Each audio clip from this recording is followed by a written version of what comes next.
Habari ya asubuhi, habari ya mchana, habari ya jioni, habari ya usiku, ndugu na dada mtazamaji wa channel ya IMS Tanzanian Western Field.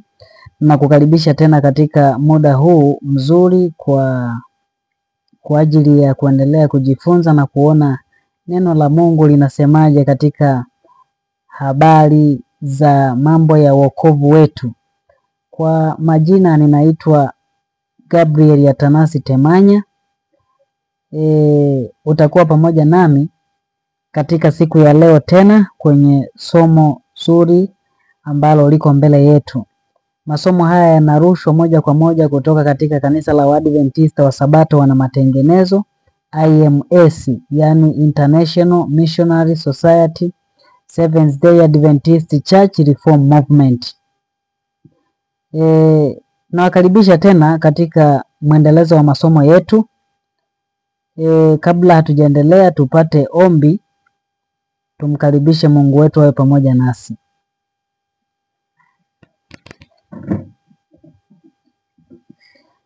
Mtakatifu, mtakatifu Baba yetu uliye mbinguni, tunakushukuru Bwana kwa sababu unaendelea kuwa mlinzi wetu siku zote. Tunakukaribisha Bwana katika wakati huu, uweze kuwa pamoja nasi, utuongoze. Mtazamaji anayetazama somo hili ukamuongoze na kumbariki, ili kwamba tuweze kujifunza na kupata kile ambacho umeandaa katika wakati huu tuweze kukifahamu kabla mlango wa rehema hujafungwa. Tunaomba na kuamini kupitia jina la Yesu, amina. Katika siku ya leo tutajifunza somo ambalo unaliona hapo kwenye skrini. Somo linasema kilio kikuu na mvua ya masika. Katika somo ambalo tumelitoa siku za nyuma hapo kuhusiana na Ufunuo 18.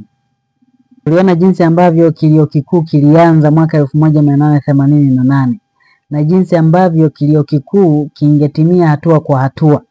Na ni vizuri zaidi unayelitazama somo hili ukaanza na somo hilo linalozungumzia Ufunuo 18. Ndipo utapata muunganiko mzuri na somo hili la siku ya leo la kilio kikuu na mvua ya masika.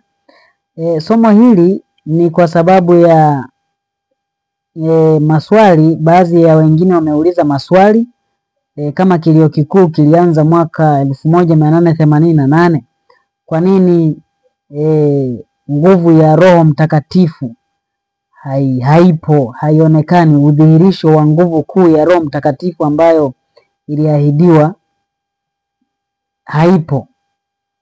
Watu hao waliouliza maswali wanadai kwamba kilio kikuu hakijaanza bado, kiko mbele. Hakijaanza bado, kiko mbele. Na katika somo hili lile tulilojifunza la kuhusiana na utimilizo wa unabii wa Ufunuo 18 wa yule malaika mwingine, tuliona kwamba kilio kikuu kilianza mwaka 1888. Sasa leo tutaona kilio kikuu tukihusianisha zaidi na mvua ya masika. Na katika somo lililopita tulizungumzia zaidi kilio kikuu tu na mvua ya masika kidogo, lakini siku ya leo tutaona zaidi mvua ya masika inavyohusika na kilio kikuu na kujibu maswali mbalimbali ya watu ambayo wamekwisha kuuliza. Tuone mvua ya masika ni kitu gani kwanza. Mvua ni katika maandiko matakatifu imelinganishwa ama ni kauli ambayo inaashiria Roho Mtakatifu. Mvua ya masika ni Roho Mtakatifu akimwagwa juu ya watu. Kuna mvua ya vuli na mvua ya masika. Mvua ya vuli na mvua ya masika ni maneno yaliyokuwa yakitumika katika Waisraeli wa zamani. Kama mvua za vuli zilivyokuwa zikitumika kwa ajili ya kazi fulani na mvua ya masika kutumika kwa ajili ya kipindi fulani, ndivyo ambavyo kumwagwa kwa Roho Mtakatifu kulifananishwa na mvua ya vuli na mvua ya masika. Mvua ya masika ni kwa ajili ya kukomaza mazao. Mvua ya vuli ni kwa ajili ya kupandia mazao, lakini mvua ya masika ni ya kukomaza mazao, sio ya kupandia. Kwa hiyo mvua ya masika inahusiana na tukio la kumwagwa kwa Roho Mtakatifu kwa watu wa Mungu ili kuandaa kwa ajili ya kumpokea Yesu, kuwakomaza. Kama ambavyo mvua ya masika inakuja kwa ajili ya kukomaza, hivyo hivyo na mvua ya masika ya Roho, yani Roho Mtakatifu, itakuja kwa ajili ya kuwakomaza watakatifu. Tukio hili la kumwagwa kwa mvua ya masika linatajwa kama tukio la kutukuzwa kwa watu wa Mungu. Kutukuzwa, yani kutukuzwa kutoka hatua moja kwenda nyingine, kufikia kiwango cha kufanana na Kristo mwenyewe. Mvua ya masika ndio itamaliza hiyo kazi ya kuwafanya watakatifu wafanane kikamilifu kabisa na Kristo mwenyewe. Tukio hilo linajulikana kama kutukuzwa. Kitabu cha Roho ya Unabii cha Colporteur Evangelisti ukurasa wa 10 kinasema hivi: basi Bwana ndiye Roho, walakini alipo Roho wa Bwana hapo ndipo penye uhuru. Lakini sisi sote kwa uso usiotiwa utaji, tukiurudisha utukufu wa Bwana kama vile katika kioo, tutabadilishwa tufanane na mfano huo huo toka utukufu hata utukufu, kama vile kwa utukufu utokao kwa Bwana aliye Roho. Anasema mtabadilishwa kutoka utukufu hadi utukufu, kutoka tabia hata tabia. Kwa hiyo huu ni uthibitisho wa kwamba mvua ya masika ipo kwa ajili ya kutukuzwa kwa watakatifu, kwa ajili ya kuwakomaza, kwa ajili ya kuwabadilisha kutoka tabia hadi tabia, mpaka watakapofikia utimilifu wa tabia sawa na ile ya Kristo. Lakini kazi nyingine ya mvua ya masika ni kulifanya kanisa lake lifae kutangaza ujumbe wa kilio kikuu. Maana kumwagwa kwa mvua ya masika ndiko kutazalisha kilio kikuu. Maana ilitabiriwa kwamba mvua ya masika katika kumwagwa kwake ndiyo itakayozalisha kilio kikuu. Kwa hiyo kazi nyingine ya mvua ya masika ni kuzalisha kilio kikuu, ama kuwapa watu nguvu ya kutangaza onyo la mwisho kwa nguvu. Na ushuhuda huu tunaupata katika Shuhuda ya Kwanza, Shuhuda ya Kwanza kurasa wa 619. Anasema kwamba nilioneshwa kwamba kama watu wa Mungu hawatafanya jitihada yoyote katika sehemu yao, na wasubiri burudisho kuja juu yao ili kuondoa dhambi zao na kusahihisha makosa yao, kama watategemea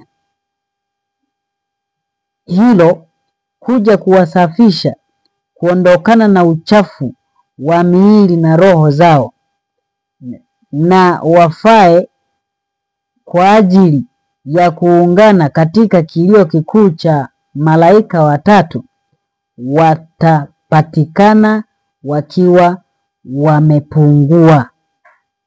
Kwa hiyo kazi kuu nyingine ya mvua ya masika ni kuwapa nguvu ya Roho Mtakatifu watu wa Mungu ama kanisa lake, ili kwamba liweze kufaa kwa ajili ya kutangaza kilio kikuu. Lakini pamoja na hayo, katika ujumbe huo tumepata kwamba hatuwezi kukaa kwa uzembe eti tukisubiria mvua ya masika ikija tutakuwa na nguvu. Wakati huo sisi hatufanyi juhudi iliyo sehemu yetu.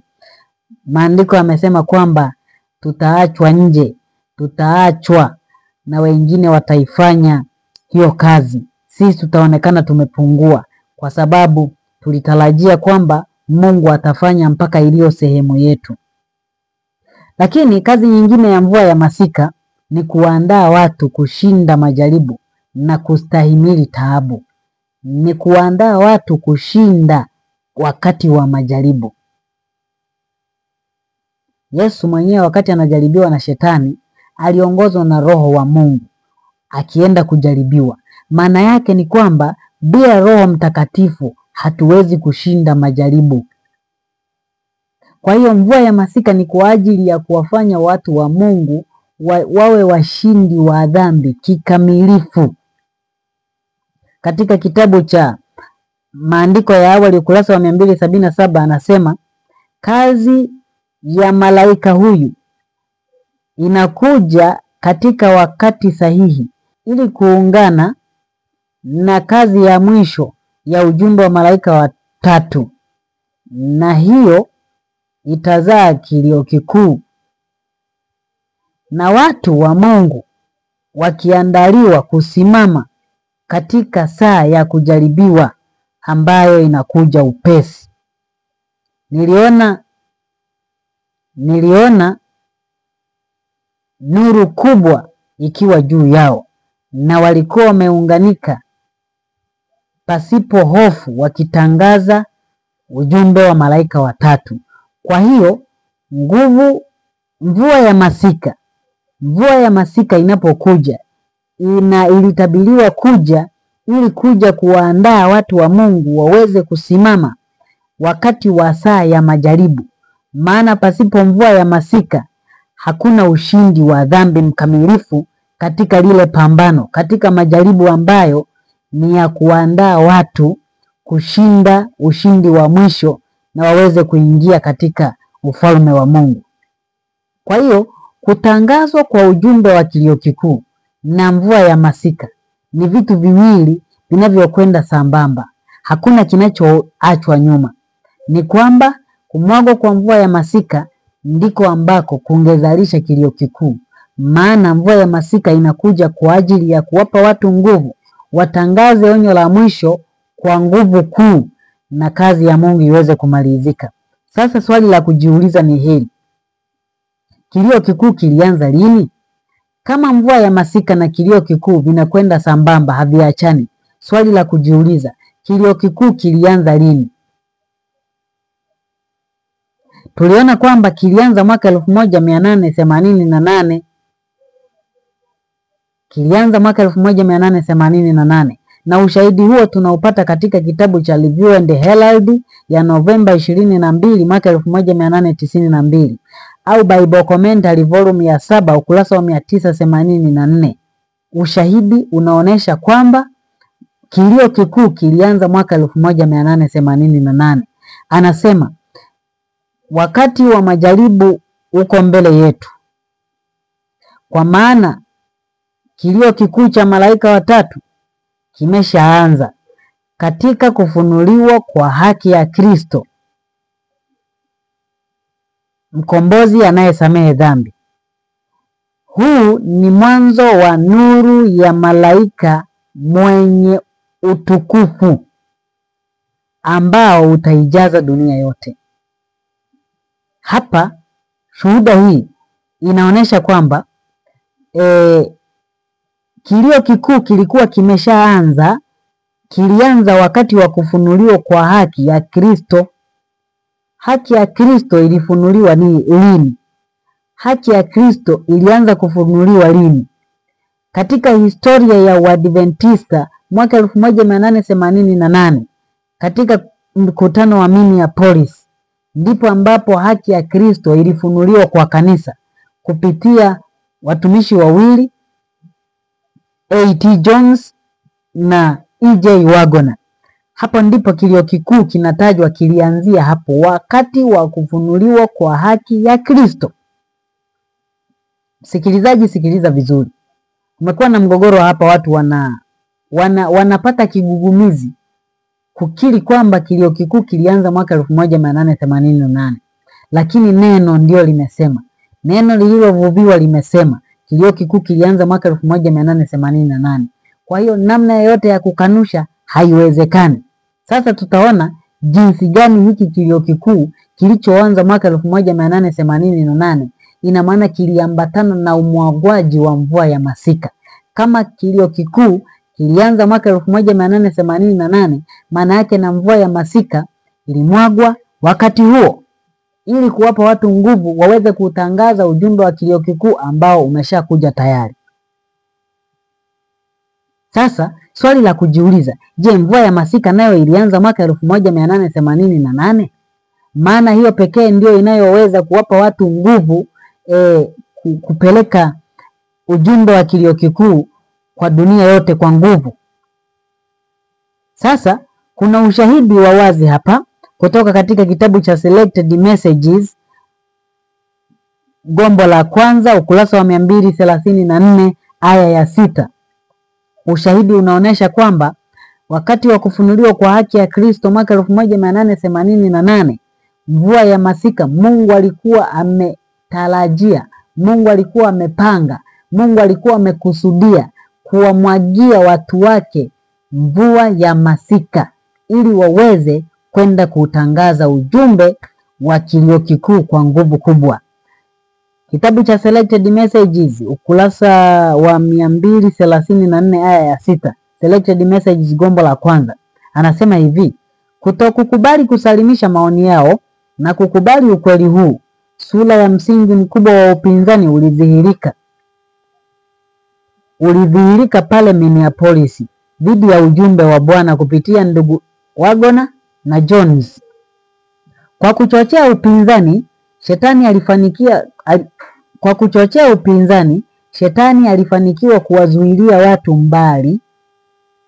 Shetani alifanikiwa kuwazuilia mbali watu wetu na kipimo kikuu, nguvu maalum ya Roho Mtakatifu ambayo Mungu alitamani kuwagawia.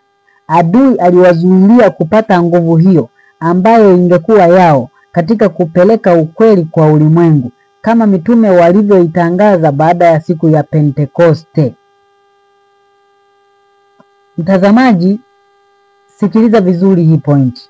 Ni kwamba wakati wa mkutano wa Minneapolis wa kanisa wa baraza kuu mwaka 1888, wakati nuru ya haki ya Kristo ilipofunuliwa kupitia E.J. Wagner na A.T. Jones, ina maana wakati huo Mungu alikuwa amekusudia kuwamwagia nguvu kuu ya Roho Mtakatifu watu wake ili waweze kutangaza, kama ambavyo mitume walipata nguvu kuu ya kutangaza ujumbe wa Injili baada ya siku ile ya Pentekoste. Kwa hiyo huu ni ushahidi tosha kwamba Mungu alikuwa amezamilia watu wake wakipokea ujumbe wa kilio kikuu, ujumbe wa haki ya Kristo, basi atawamwagia mvua ya masika ili watangaze huo ujumbe kwa nguvu kuu, na onyo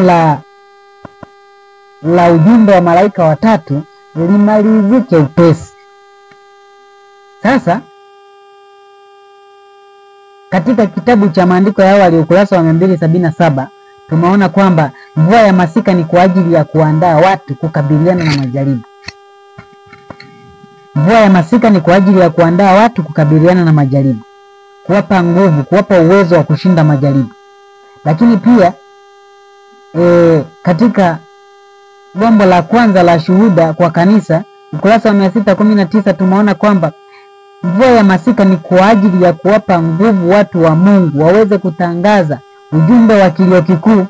Maanake kilio kikuu kilianza mwaka 1888, na sasa mvua ya masika Mungu alikuwa amepanga kuwagawia nguvu kuu ya mvua ya masika watu wake ili waweze kutangaza kwa nguvu kuu.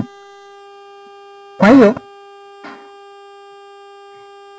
huo ni uthibitisho tosha kwamba kanisa lilitarajiwa na Mungu alikuwa amekusudia kulimwagia mvua ya masika ili liweze kuikabili saa ya majaribu na kutangaza ujumbe wa kilio kikuu.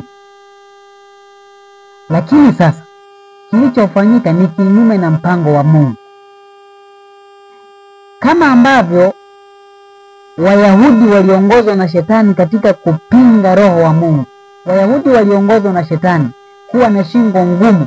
Maneno ya Stefano katika kitabu cha Matendo ya Mitume 7:25 na 51, katika kitabu cha Matendo 7 mstari wa 51 anasema Stefano alisema kwa nguvu, kwa ushujaa, akiwaambia Wayahudi waliokuwa wanapinga Injili, akawaambia, enyi wenye shingo ngumu, msiotahiriwa mioyo wala masikio, siku zote mnampinga Roho Mtakatifu kama baba zenu walivyofanya, na ninyi ni vivyo hivyo. Kama Wayahudi walivyompinga Roho Mtakatifu, ndivyo ambavyo hata kanisa la Waadventista wa Sabato Baraza Kuu mwaka 1888 lilipinga mvua ya masika, ambayo nguvu hiyo ingewasaidia wao kutangaza ujumbe wa kilio kikuu ambao ulikuwa umeshafunuliwa tayari, wautangaze kwa nguvu kuu duniani, na ujumbe wa malaika watatu uende kwa nguvu. Lakini kwa kukataa nguvu hii, basi kanisa lilikataa nguvu ambayo ingelisaidia kupeleka ujumbe kwa nguvu kuu. Kwa maana hiyo sasa, kanisa la SDA, kanisa la Waadventista wa Sabato, lilitengeneza mazingira ya kukawizwa kwa kazi ya Bwana.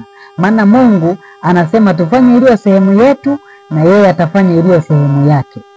Kwa hiyo Mungu alitarajia kwamba kanisa lingeweza kupokea nguvu ya Roho Mtakatifu kama sehemu ya Bwana ambayo alitakiwa aifanye kwa watu wake, na ujumbe wa kilio kikuu uende kwa nguvu kubwa duniani. Lakini kanisa lilipopinga nguvu ya Roho Mtakatifu, lilipopinga mvua ya masika, ile kazi ambayo Mungu alitarajia ifanye upesi, basi ilikawizwa. Mvua ya masika ambayo ilitakiwa imwagwe kwa kikamilifu, ilitakiwa imwagwe kikamilifu, haikuwa hivyo tena. Maana sasa vyombo vya watu vilikuwa havijaandaliwa. Vyombo vya watu vilikuwa havijaandaliwa kwa ajili ya kupokea hiyo mvua. Kwa hiyo mvua hiyo haikunyesha kama ilivyotarajiwa. Kwanza kabisa, mambo matatu makuu ambayo yalijitokeza ni kwamba ujumbe wa kilio kikuu ulikataliwa, yani ujumbe wa haki ya Kristo. Lakini pia jambo la pili, kanisa kwa kukataa ujumbe huo lisingeweza kuwa na nguvu ile ya Roho Mtakatifu. Nguvu ya mvua ya masika isingenyesha kwa sababu ya kukataa ujumbe. Lakini pia kwa kukataa ujumbe na kukosa mvua, kanisa lisingeweza kupata nguvu ya kutangaza ujumbe wa kilio kikuu kwa nguvu duniani. Hivyo, kwa kupinga mvua ya masika, kwa kupinga ujumbe, kanisa lilijiandalia mazingira ambayo ni mabaya sana. Lilijitengenezea mazingira ya kuweza kushindwa kwenye majaribu, lakini pia ya kushindwa kutangaza onyo kwa ulimwengu. Yaani isinge kuwepo nguvu yoyote ya kuendelea kutangaza onyo kama linavyotakiwa kwa ulimwengu. Kwa sababu hiyo Mungu alipanga kuleta majaribu kwa kanisa, ili majaribu hayo yawaondoe kanisani wale ambao walikuwa wameirudisha nyuma kazi yake. Maana waliendelea kuwepo wale walioupinga ujumbe wa kilio kikuu, waliendelea kuwepo, tena wengine kama viongozi wanaoaminiwa. Maana ujumbe ulikuja kupitia Baraza Kuu. Baraza Kuu maana yake ni watu wanaoaminiwa, wachungaji, viongozi mbalimbali duniani. Kwa kukataa ujumbe, asilimia kubwa ya wale waliokataa ujumbe, basi Mungu alipanga kuleta majaribu kwa kanisa, ili majaribu hayo yawaondoe kanisani wote waliozuia kazi ya Mungu ambayo angekuwa ameshaimaliza. Na kwa sababu mvua ya masika, yani Roho Mtakatifu ambayo ingenyesha, ingekuja kuwapa nguvu ya kushinda majaribu. Maana yake majaribu ambayo Mungu angeyaleta, wale ambao hawakupokea hiyo mvua ya masika, hawakupokea ujumbe wa kilio kikuu, maana yake wangeanguka katika majaribu automatically. Kusingekuwa na ushindi wa aina yoyote.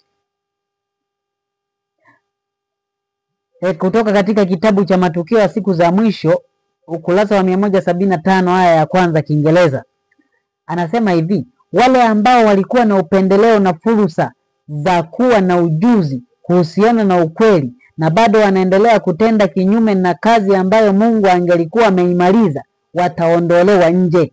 kwa kuwa Mungu hakubali huduma ya mtu yeyote mwenye nia mbili.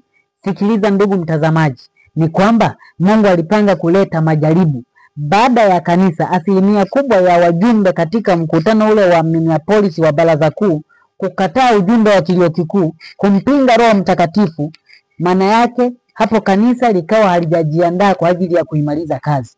Mungu aliamua kuleta majaribu.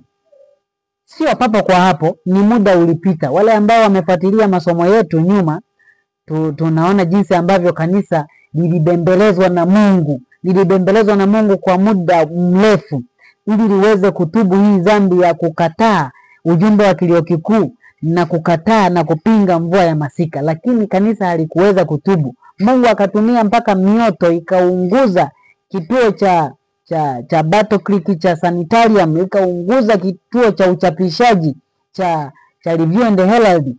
Hiyo yote ni Mungu anajaribu kuwapata watu wake, lakini haikuwezekana.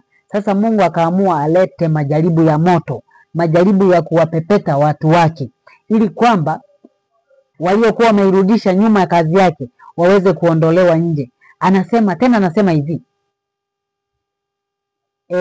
wale ambao walikuwa na upendeleo na fursa za kuwa na ujuzi kuhusiana na ukweli na bado wanaendelea kutenda kinyume na kazi ambayo Mungu angekuwa ameimaliza. Yaani Mungu anasema mpaka kufikia muda huu, inaandikwa nukuu hii ilikuwa mwaka 1898. Anasema Mungu angekuwa ameshaimaliza kazi yake. Sasa hao watu ambao wameizuia kazi hiyo, Mungu anasema atawaondoa nje. Kwa kutumia nini? Kwa kutumia majaribu. Sasa hebu tuone kazi ilirudije nyuma, kiasi kwamba Mungu anasema wameirudisha nyuma, angekuwa ameshaimaliza. Ingerudi nyuma kwa namna gani? Wale ambao tumefuatana pamoja katika masomo yaliyopita, tuliona kwamba jinsi ambavyo baada ya kanisa kukataa mvua ya masika, baada ya kanisa kukataa ujumbe wa kilio kikuu, kazi ilirudi nyuma.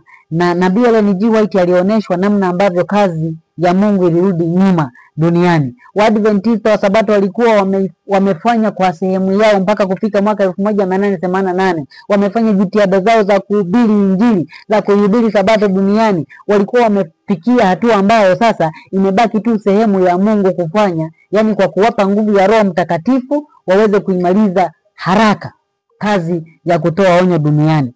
Sasa kwa kukataa mvua ya masika, basi kazi ilirudi nyuma, ikaanza upya. Katika kitabu cha Shuhuda kwa Kanisa,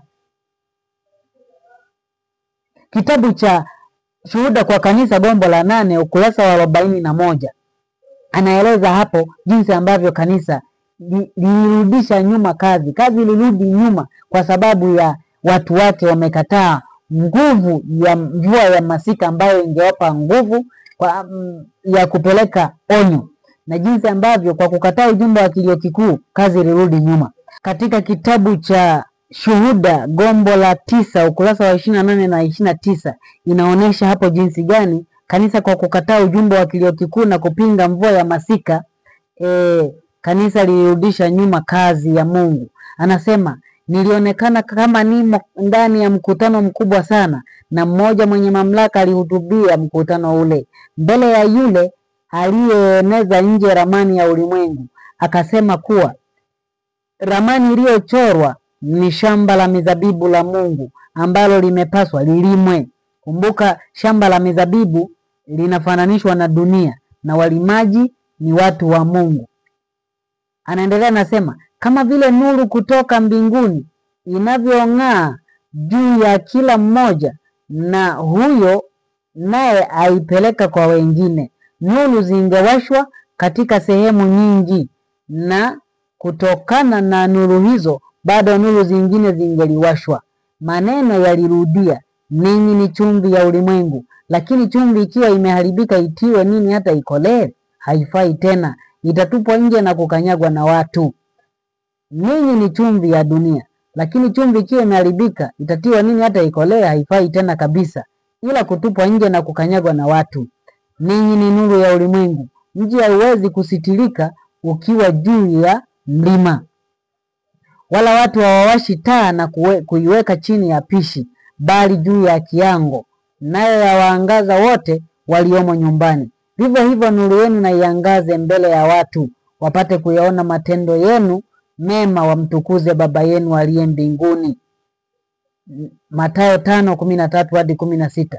Niliona mawe meusi yenye nuru ya kung'aa toka kwenye miji mikubwa na mpaka kwenye miji midogo na vijijini, na kutoka sehemu za juu sana mpaka sehemu za chini za ulimwengu. Neno la Mungu lilikubaliwa na matokeo yake palikuwa na kumbukumbu kwa Mungu.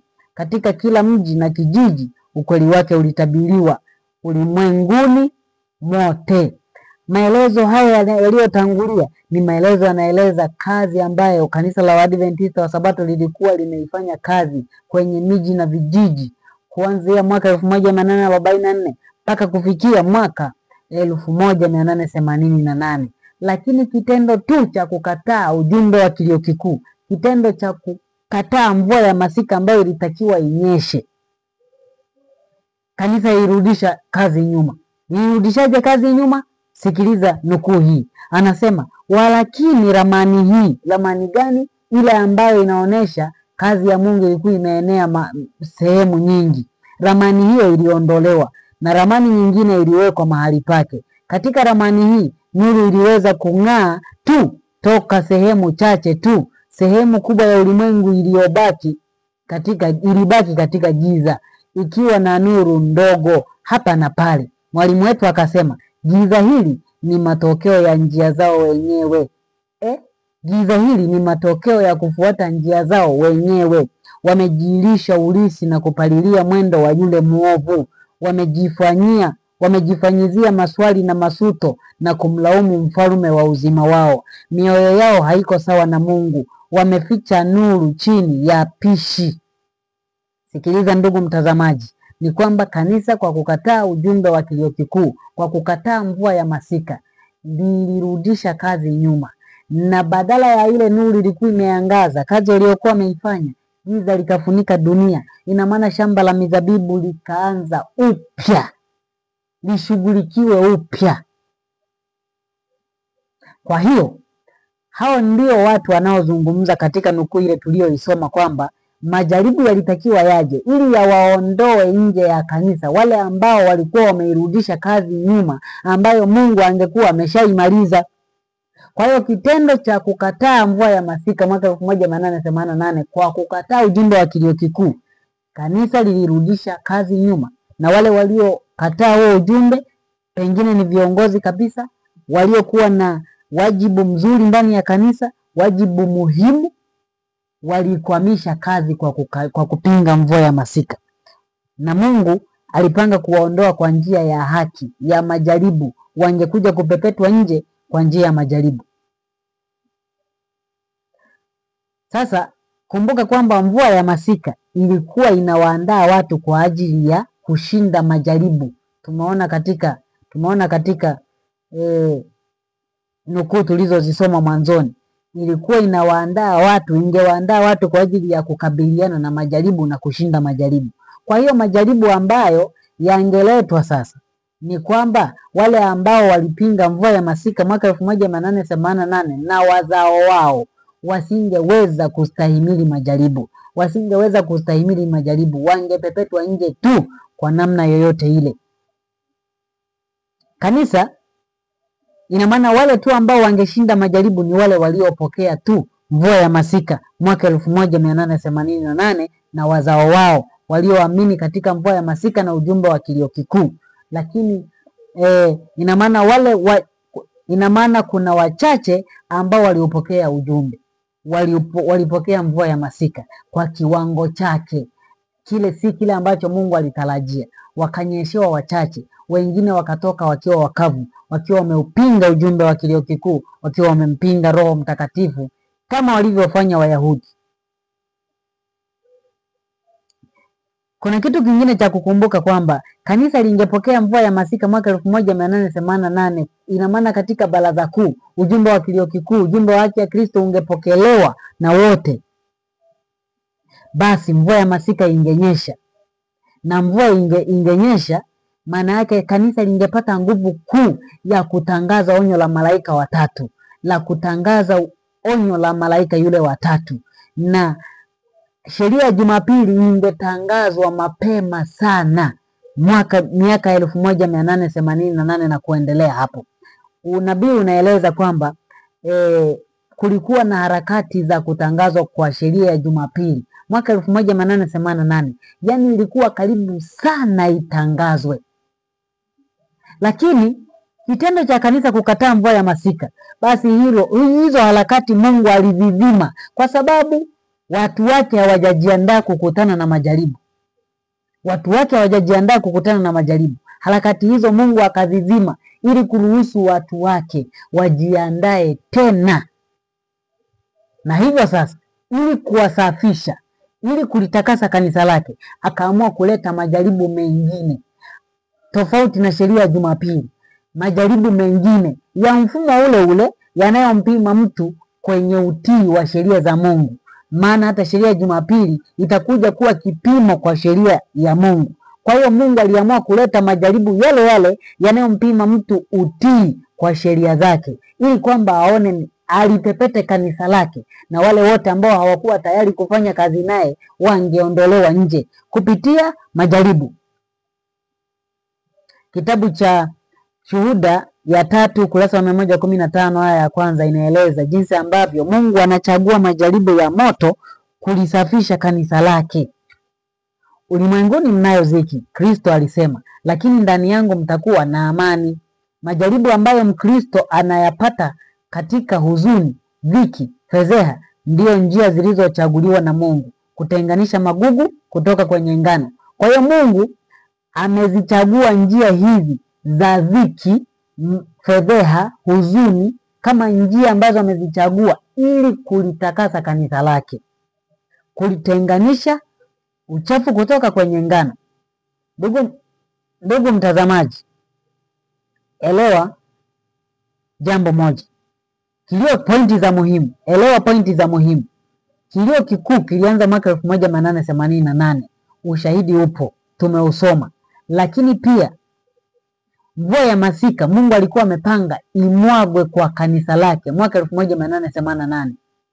Lakini mvua hiyo haikunyesha kama ilivyotarajiwa kwa utimilifu wake, kwa sababu vyombo vya watu vilikuwa havijaandaliwa kupokea hiyo mvua. Badala yake wakaipinga hiyo mvua, wakiongozwa na Shetani.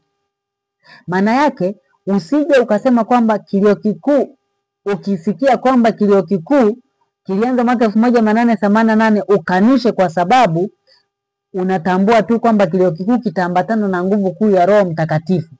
Hapana, usikanushe, kwa sababu mvua Mungu alikuwa ameiandaa, lakini watu wake wakaikataa. Lakini kilio kikuu kimeshafanya nini? Kimeshaanza, na wale ambao walikuwa tayari kupokea hiyo mvua waliipokea kwa kiwango chake, wakaendelea kutakaswa. Kumbuka mvua ya masika, kazi nyingine ya mvua ya masika ni kutakasa watu, kuwakomaza watu kutoka tabia moja kuelekea nyingine. Kwa hiyo mvua ya masika imeanza kufanya kazi kwa watu wa Mungu tangu 1888. Wale ambao wanaendelea kusubiri mvua ya masika, basi hao wanatakiwa kujifunza upya. Mvua ya masika inafanya kazi tangu mwaka 1888 na mpaka sasa. Kwa hiyo jaribu gani ambalo lilitabiriwa kuwaondoa nje wale ambao walikuwa wameichelewesha kazi ya Mungu? Jaribu lilikuwa ni la vita. Vita vya kwanza vya dunia vilitabiriwa kuja, na hivyo vingelipima kanisa kama liko tayari. Washiriki wangejaribiwa mmoja mmoja kama wako tayari kumtii Mungu ama kumtii mwanadamu. Wale ambao wamefuatilia masomo ya jinsi ambavyo mtengano wa kanisa la SDA na uliotabiriwa, jinsi ambavyo mtengano au mgawanyiko katika kanisa la SDA ulivyotokea na ulivyotabiriwa, wale ambao wamefuatilia masomo yetu yaliyopita wataona jinsi gani jaribu la vita lilikuja na shinikizo. Kila mmoja alijaribiwa kama yuko tayari kutii sheria ya Mungu. Na kweli uongozi wa kanisa ambao ulikuwa mstari wa mbele kupinga ujumbe wa haki ya Kristo kupinga ujumbe wa kilio kikuu mwaka 1888, ule ndio uliongoza njia ya washiriki wengi kufuata njia ya kuvunja sheria ya Mungu wakati huu wa mgogoro wa vita ya kwanza ya dunia. Uongozi, sikiliza vizuri ndugu mtazamaji, uongozi wa kanisa mwaka 1888 na wajumbe wakuu wenye ushawishi ndio walikuwa mstari wa mbele kupinga ujumbe wa haki ya Kristo, lakini pia na kupinga mvua ya masika. Kwa hiyo wakati jaribu lilipokuja, uongozi huo ndio ukasimama mbele katika kuwaongoza watu kwenye anguko. Kwa hiyo uongozi wa kanisa pamoja na wafuasi wote waliofuata msimamo wa uongozi wakati wa vita wakaanguka. Wachache tu ndio waliobaki kuisimamia na kuitetea sheria ya Mungu wakati wa vita. Kwa nini? Kwa nini kuna wengine ambao walisimama kuitetea sheria ya Mungu? Ni wale ambao waliburudishwa na mvua ya masika tangu mwaka 1888. Ina maana wamepata ile nguvu, wanayo ile nguvu ya kushinda majaribu. Wakati wa vita huu wakakutwa wanayo nguvu ile ya mvua ya masika ya Roho Mtakatifu ya kuwashindia majaribu. Kumbuka nukuu za mwanzo tulizozisoma zinaonesha jinsi gani mvua ya masika ni kuandaa watu kwa ajili ya saa ya kujaribiwa kwao ili waweze kushinda. Saa ya kujaribiwa ya kanisa ilipofika mwaka 1914 hadi 1918, wale wote ambao walikuwa hawajaburudishwa na mvua hii ya masika waliondolewa nje.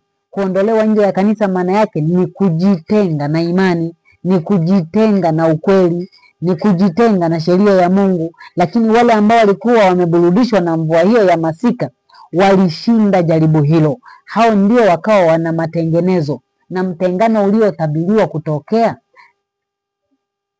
ukatimia kwa 100%. Tulisoma katika Shuhuda ya 6 ukurasa wa 400. Hapo ndipo mgawanyiko wa kanisa la ICDA ulitabiriwa ambao ungetokea kwa sababu ya jaribu lile la vita vya kwanza vya dunia.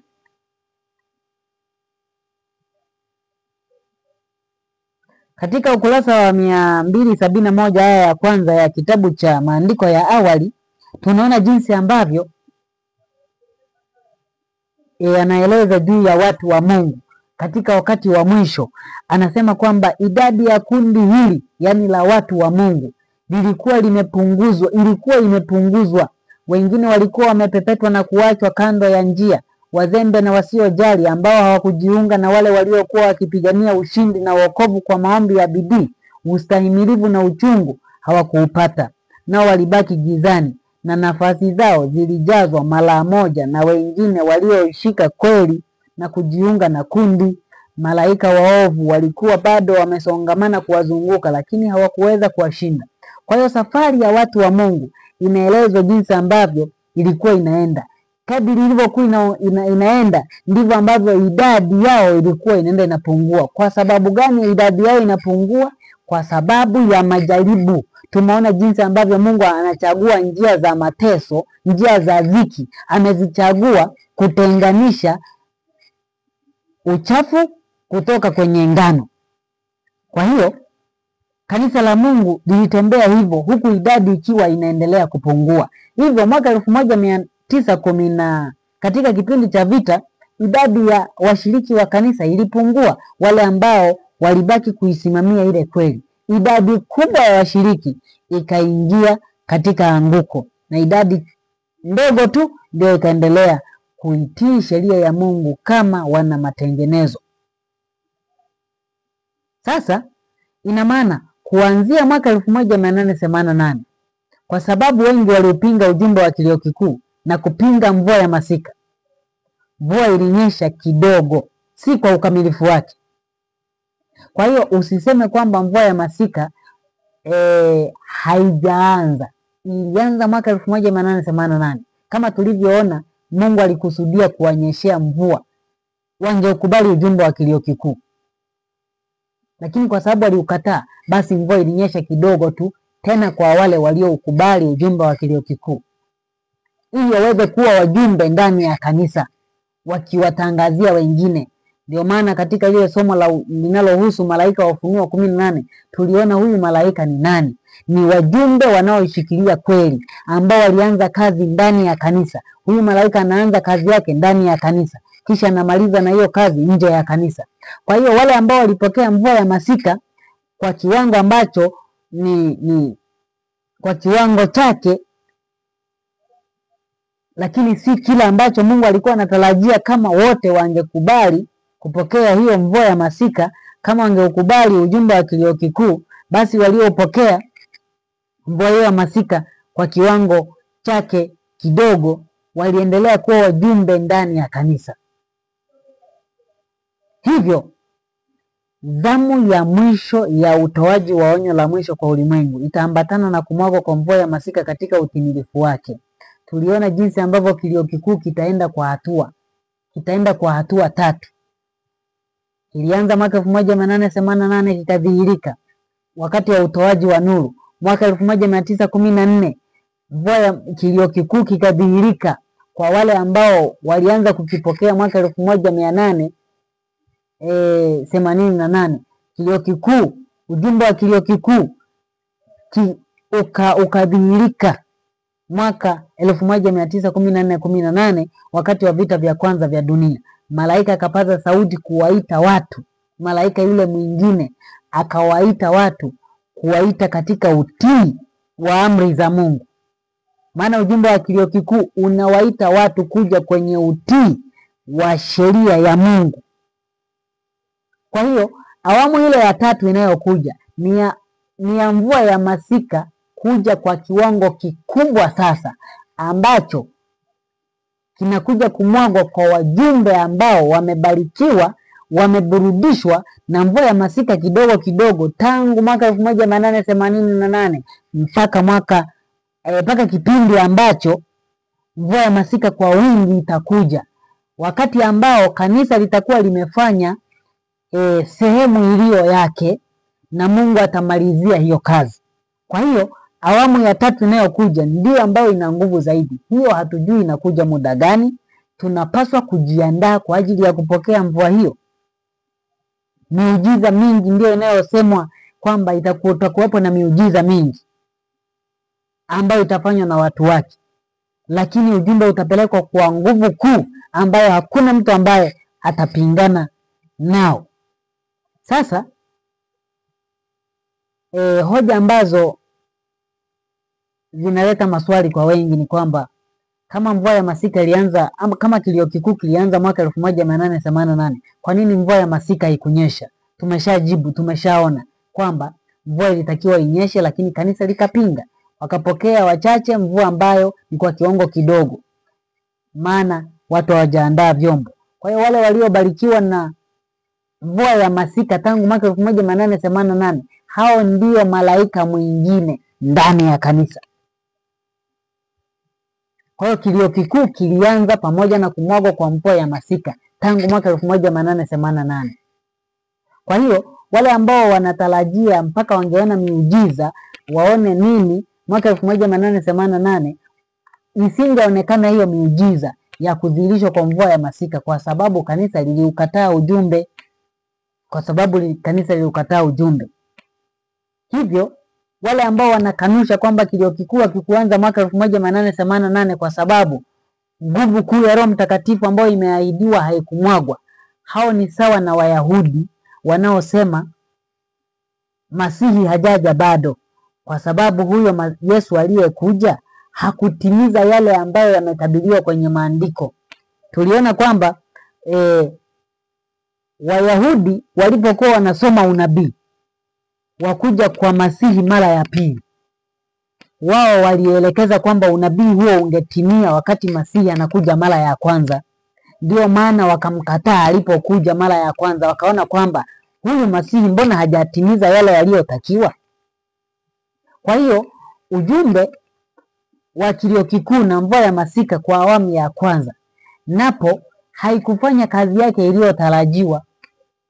Kwa hiyo wale wote ambao wanatarajia kwamba ingefanyika wakati huo ndio waamini kwamba ilianza mvua ya masika wakati huo, hawatofautiani na Wayahudi ambao wanamkana Masihi, wanamkana Masihi aliyekuja mara ya kwanza.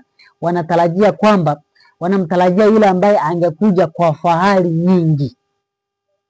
Hivyo tunapaswa kuelewa kwamba mvua ya masika ilianza mwaka 1888. Kilio kikuu kilianza mwaka 1888. Waliopokea mvua ya masika ndio walioendelea kutangaza kilio kikuu. Ina maana wale ambao hawatambui mpaka sasa kwamba kilio kikuu kilianza mwaka 1888, hao ni wazao wa wale ambao walikataa ujumbe wa kilio kikuu. Wale ambao wanakataa kwamba ujumbe mvua ya masika haikuanza mwaka 1888, hao ni wazao wa wale ambao walipinga mvua ya masika mwaka 1888. Lakini wale ambao ni wazao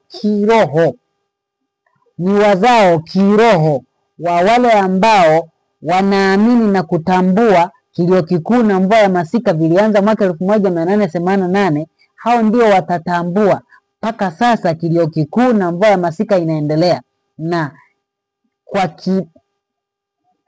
kanisa likifanya iliyo sehemu yake kwa kutumia nguvu ya Roho Mtakatifu iliyomwagwa kwa wakati huu. Lakini wakati unakuja, kabla ya mapigo kumwagwa, kabla ya Yesu kuondoka patakatifu, kabla ya mlango wa rehema kufungwa, mataifa akiwa yanawakasirikia watakatifu, hapo ndipo mvua ya masika itamwagwa ili kuimalizia kazi kwa nguvu kuu ya miujiza na nguvu kuu ya kuitikisa dunia.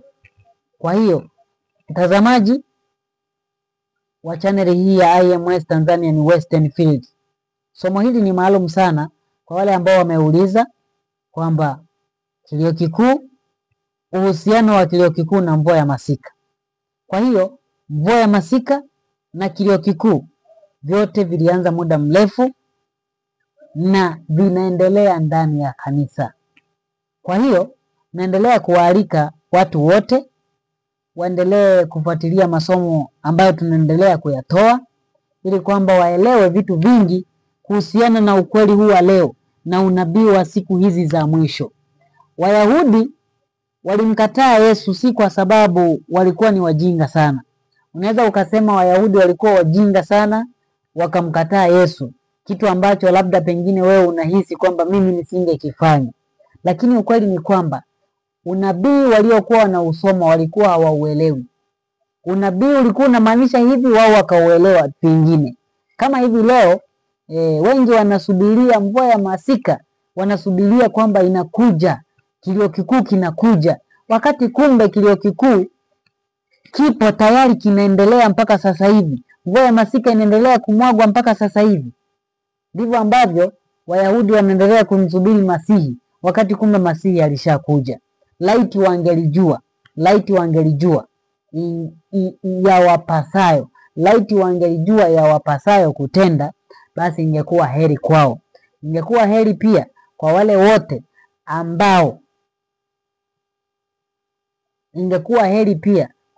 wanaozani kwamba kilio kikuu bado hakijaja, mvua ya masika haijaanza kunyesha iliyotabiriwa. Ingekuwa heri kwao wangetambua hivi leo kwamba ndani ya mjumbe yule ambaye ni malaika mwingine, mvua ya masika na kilio kikuu kinaendelea kuhubiriwa, na kazi ya Mungu itamalizwa na wale wote waliotakaswa na mvua hii ya masika, walioburudishwa na hii mvua ya masika, walioendelea kuhubiri ujumbe huu wa kilio kikuu. Na Mungu atakuja kufanya iliyo sehemu yake katika kumalizia kazi yake wakati wa mwisho wa kukaribia sana na kufungwa kwa mlango wa rehema. Hivyo mtazamaji wa chaneli hii, endelea kufuatilia masomo haya na Mungu akubariki sana. Karibu kwa maswali, kwa nyongeza, maoni, yaweke hapo chini kwenye comment na tutayafanyia kazi. Kabla tujahitimisha, tuweze kupata ombi.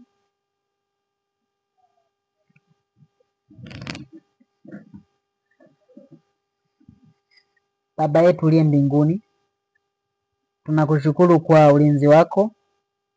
Umekuwa pamoja nasi tangu mwanzo wa somo hili hata mwisho. Jina lako litukuzwe. Tunajikabidhi mikononi mwako. Tazama somo hili tumejifunza, somo ambalo ni la muhimu sana kwa wakati huu. Katusaidie Bwana, ili kwamba tuweze kutambua jinsi ambavyo unabii wa leo unatimia. Maana kwa wenzetu Wayahudi unabii ulitimia kwao, wasijue unatimia. Wakati wa kutimia kwa unabii ndipo ambapo walikuwa wamelala usingizi, wakijua kwamba jambo hili liko mbele.